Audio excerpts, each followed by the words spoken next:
Hello, welcome back to Quantitative Reasoning Online, 13D. Wait, there's more. Okay, we finished up the interactive tutorial where we talked about stratified samples and other sampling methods, where there's advantages of them, and stratified over just simple random sampling. So now let's go look at the questions 1, 2, and 3. Bet they're on sampling.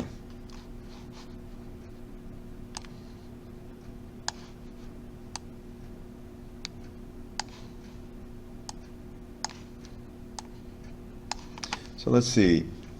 Search the internet for characteristics of stratified sampling, which the following describes why stratification is important.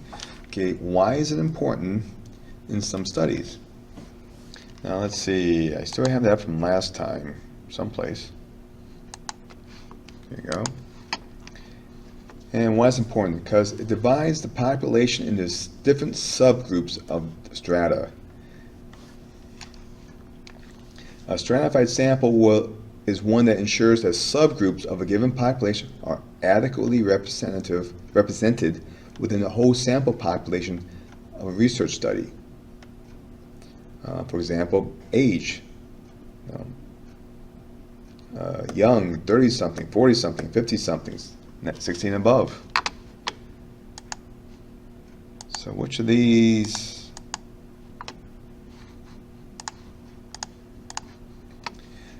Okay, so because some population has subpopulations that may have different characteristics, and, okay, that's true, that's why we divide them up, and we want to make sure that the different characteristics do not get represented.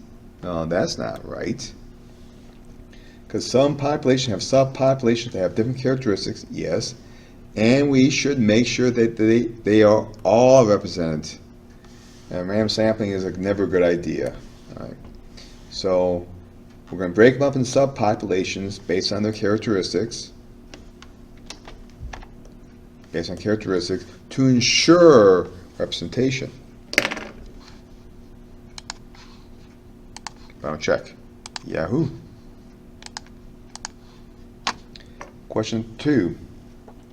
One example of a situation in which stratification might be important is our earlier scenario about student satisfaction at community colleges. Colleges in different communities might have different characteristics. Different communities, different characteristics. They may also vary in size. That's a characteristic, by the way. Which sampling method below is likely to yield the most accurate? So let's clue on this key and this key. Randomly select an equal number of students from each college in the state.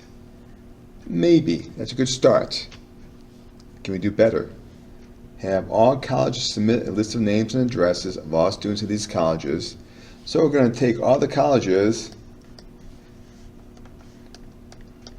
put all their names in a bucket, and then from the bucket, get your sample. That's what B is saying. Have all colleges submit a list of names and addresses of all students at these colleges, then randomly select 1,400 names. So that is a simple random sample, and it's valid. It's a valid sampling system, but the question is, will you have representation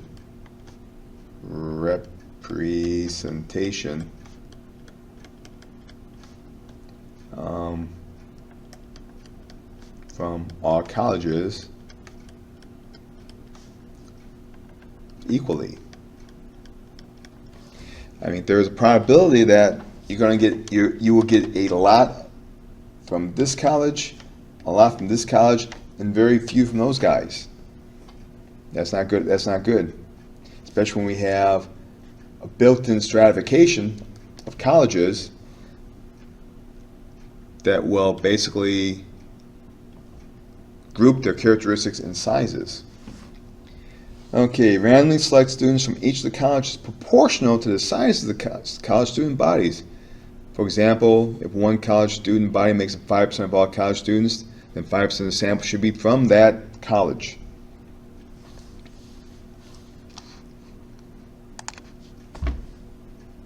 That'd be the best one to ensure a most accurate statistical sampling of the community college system in the state of whatever. Yep. Now mind you, these are all valid systems, valid sampling systems, or sampling examples, but just some is better. Okay. This is okay. This is better. This is best.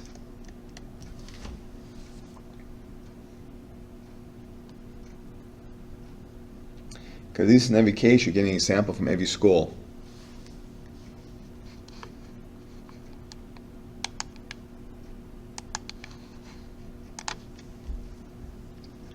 Okay, we have gathered, last question, gathered 1,400 students survey for your study and computed a satisfaction rate. You do expect some error.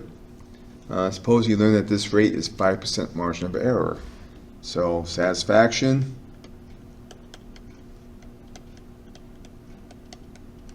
rating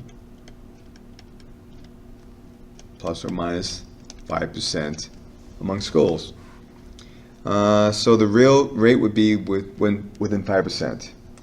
It's too big. Too big. Make smaller.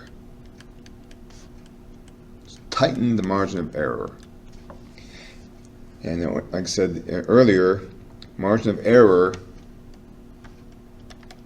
some formula, and some square root of something. But somewhere in there is, you're going to divide by the population size, your sample size. So you want to drive this number down, you got to make this bigger up. Drive that number up. So we have to increase the sample size. True, make sure you just make a mistake in the error. Okay.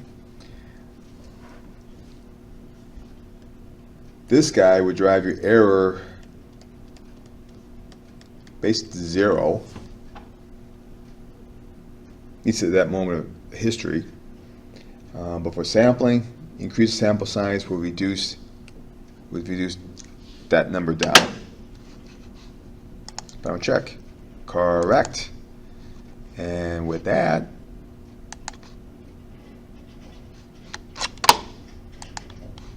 we have completed the questions for lesson 13D of quantitative reasoning. And so now go and do it yourself. Go do it yourself, and then work on with Stephanie on her tutorial on the workbook.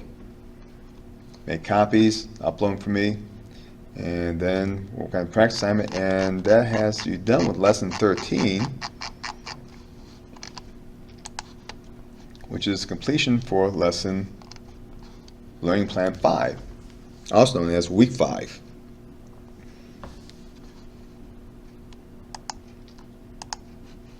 So with that, good luck, and I'll see you sometime in the near future for looking at Learning Plan 6.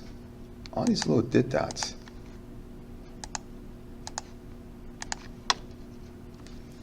Which cover lessons 14 and 15. Further studies in statistical studies. Looks like we're in the B, that should be S. Taking aims at bias and looking at studies, designing experiment. I talk too much. With that, good luck, and I'll see you later. Or hear you later. You'll hear me later.